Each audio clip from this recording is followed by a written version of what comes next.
Good evening. You're listening to the Two Extreme Horror Show. Tonight's episode, the 1941 horror classic starring Lon Chaney, The Wolfman. This one, guys, is a classic film. I encourage everybody to see it right off the bat. I think it's fantastic. I still love watching it to this day. And we have not talked about too many werewolf films, but no matter which ones you talk about or what you like, it all comes down to this film. That's how big, that's how important it is. With me tonight, I'm your host, Rob, of course, is Professor Pixel and RDV guesting with me, talking about Lon Chaney's Wolfman. Let's go around a horn here, guys. I want to ask you just off the top of your head, because we had only communicated by email about this one. I've seen this film so many times, and I still love it every time I watch it, no matter how old or how dated it is. Was this a first watch for either one of you? Yeah, it was the first watch. So for Pixel, was for you. What about you, RDV? First time watch. Awesome. So first time watch for you guys. So let's start with you, Professor Pixel. What are your initial thoughts about this movie? Well, I really do understand why it is a classic. Like whenever you're growing up and you hear about these movies, you hear, oh, these are classic monster movies. It isn't until you watch them that you actually understand why they are so classic. They've got just everything in them that touches you whenever you're watching a horror movie. It might, obviously, it's old, so it's got some dating to it, but it is truly something that I am really glad that we got to watch. Nice. What about you, RDV? I was kind of excited because it's 1941. Obviously they're in like London. They're not, or not. They're somewhere in Wales. Wales. Yep. Yeah. So and then seeing this movie is like it's the original. As far as I know, there's no one before this. There might have been, but it might probably be silent. There was a film before this, but nobody remembers it. This technically is the second one, but that being said, this is the one everyone thinks of where it all starts from. So let's just go with that. Yeah, it was actually a really good movie. There are some parts in here I'm just thinking like, okay, like there's a scene in here where after the main actor, Chaney, Dick Cheney's grandfather, no, sorry, he kills the wolf after it attacks their friend, and when he doesn't realize it, that it reverted back into a man. But the thing is, when it reverts back into the man, it's instead of being like, you would think like, okay, the wolf, it's a wolf, he's gonna revert back to a man, and the man's gonna be naked. No, he's got all his clothes on. I was like, what? How does that work? But I guess they did that because as far as sexual, it was considered immoral to have nudity, maybe. Or even showing a lot of skin, so that's why they put the clothes back on. I'm not sure what the excuse was, but I always thought that Britain's like, hey, we're not afraid to let anything hang out. It's we're United States, we're kind of like more uptight, Well, even back then, you had the film commissions that would have the decency thing going on too. So here, women were still. Of course, you didn't have women being shown as all tatted up and fat and blue-haired and all that stuff. It's a black and white film, obviously, but being, Universal Pictures, they were trying to get a franchise going here. And no matter what type of film you were making, women could only show certain things. They could only have so much skin showing. You're right. You might see somewhat big breasts, but only in very few actresses at the time, and you definitely didn't see really cleavage. So, I mean, some people might go, oh, it looks prudish, but there was definitely a certain elegance to it, as I would say. Well, definitely. And the guys, certain movies are allowed to be shirtless, or you saw their chests, Those are, usually with Burt Lancaster, films like that, or anything that had to do with like swords, pirates and stuff, swashbuckling adventures. A little bit, yeah. Yeah, this was still kind of like this is in the 60s. It's just still like the 40s. So,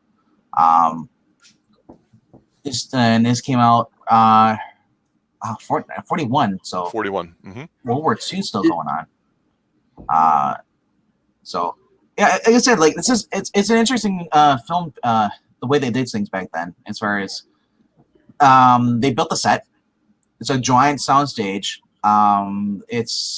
They made the trees, and some things that because black and white, it helps hide like the rubber plants, but you can see it in some of the trees. The one tree they always go back to every scene.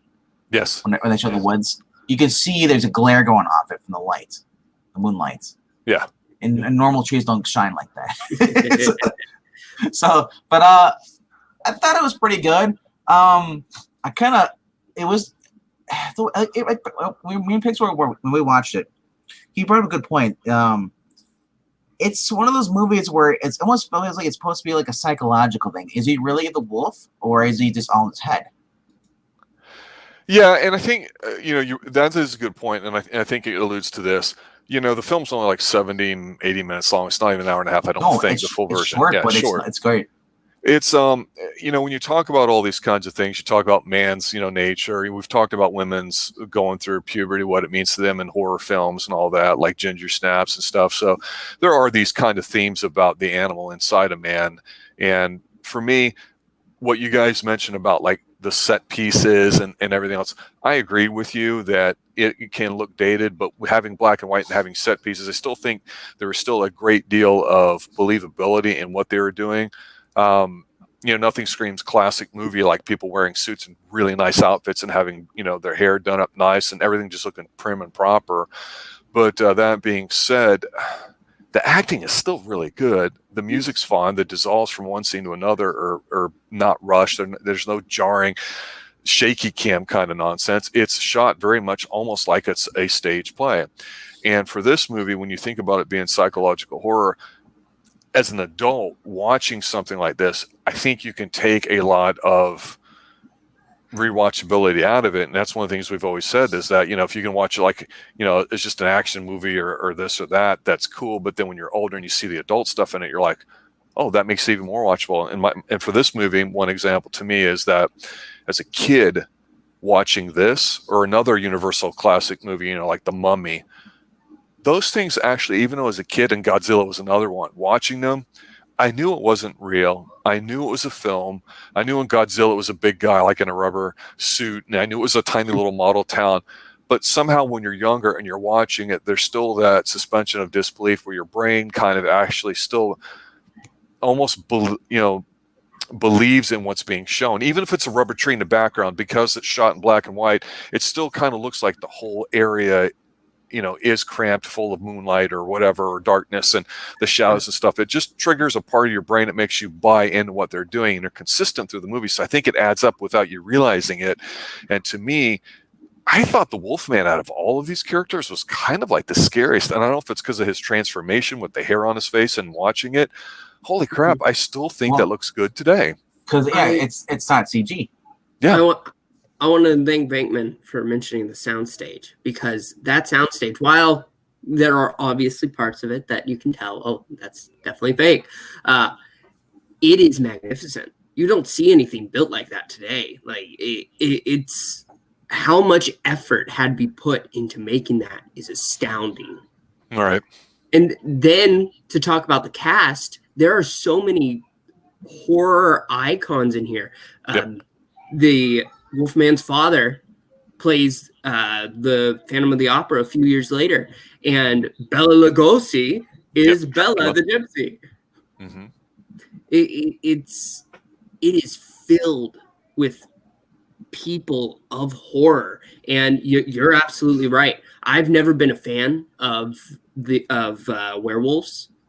I've just never found them that appealing of a monster. But the Wolfman, when you're watching,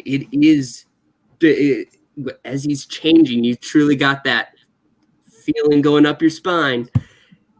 Oh yeah, the special effects he used for that when he changes, and you realize that they're kind of using the camera because 21 hours in the freaking makeup chair to do that, and they remember they film it and then they probably go back again. Now we're going to advance your stage, you're further into the transformation. Now we're going to do that, and we're going to film that same scene, and how they just it looks like how he just naturally transitions. You see his hair growing. It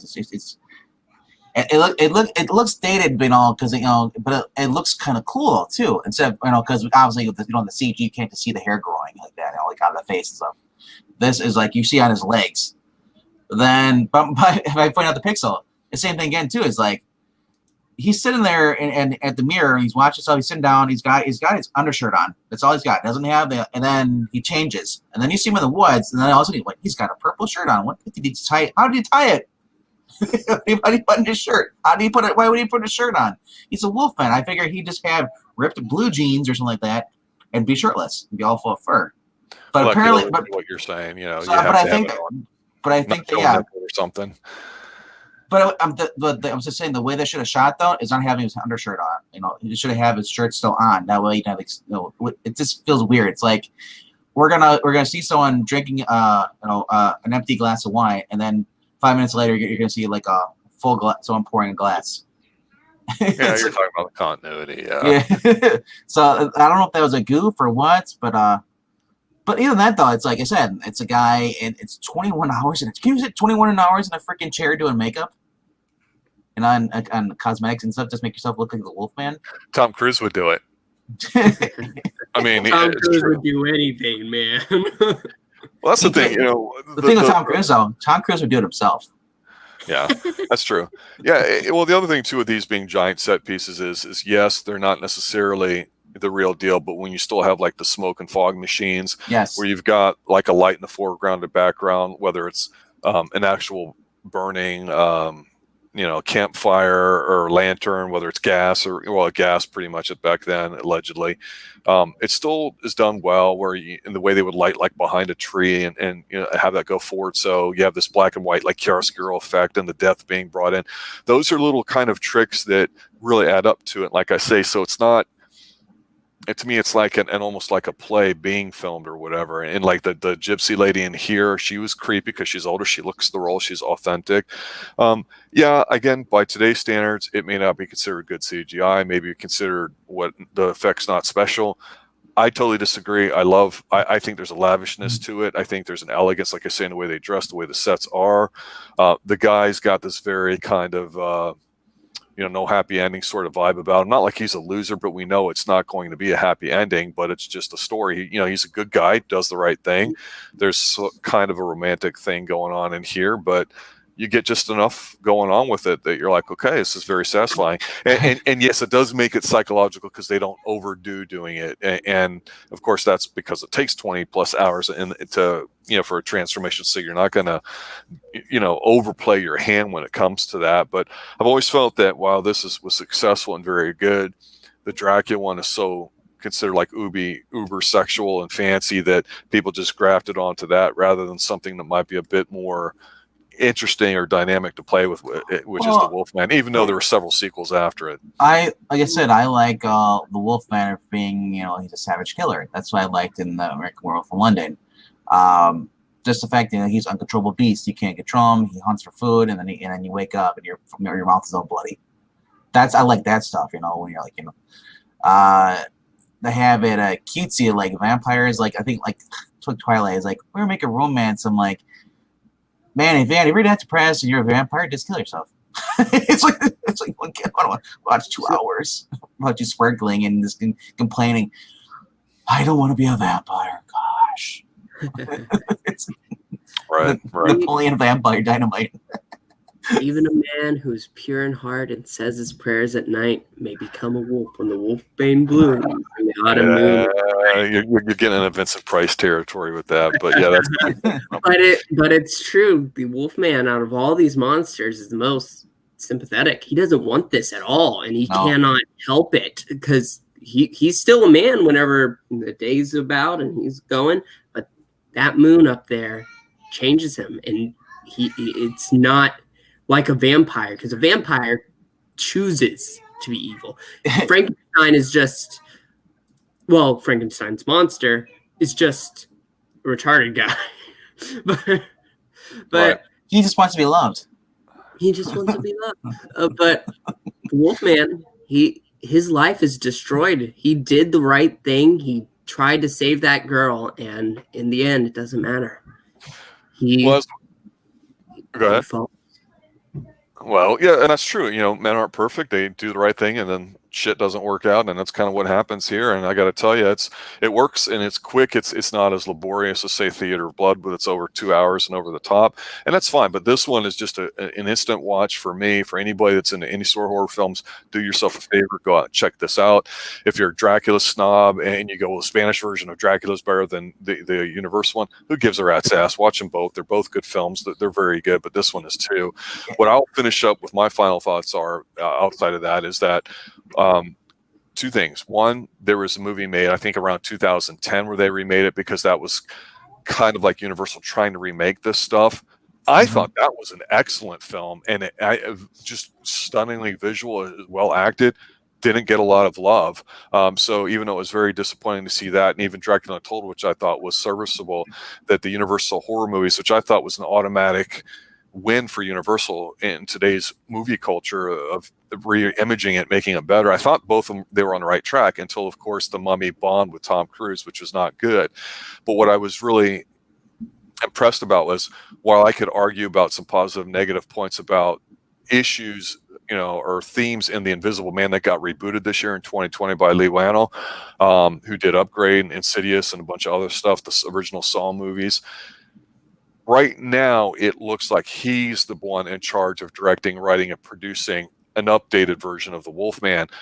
Hopefully, though, we don't get an actor in there that sucks like The Rock, or I think Ryan Gosling's, the one face Ryan Gosling has, resting no bitch face, as it, I don't know. The remake in 2010 with Benicio del Toro was perfectly cast. I had no issues with him. I just hope it's good because, Lee's done some great stuff. I've telling you guys, I've thought his model of updating horror movies has been completely effective. And I think it's almost going to be a slam dunk. But until I find out who's actually going to act in it and it's defined and they've redo it, we'll see. But, it's a testament to the movie. 60s, 80 years old now, still has enough staying power when you watch it to be remade in today's terms. So, RDV, quick closing thoughts, then we'll go to Pixel. Yeah, it's a fun movie. More of the story, don't be a peepee Tom, because you might get the girl, but you become a wolf.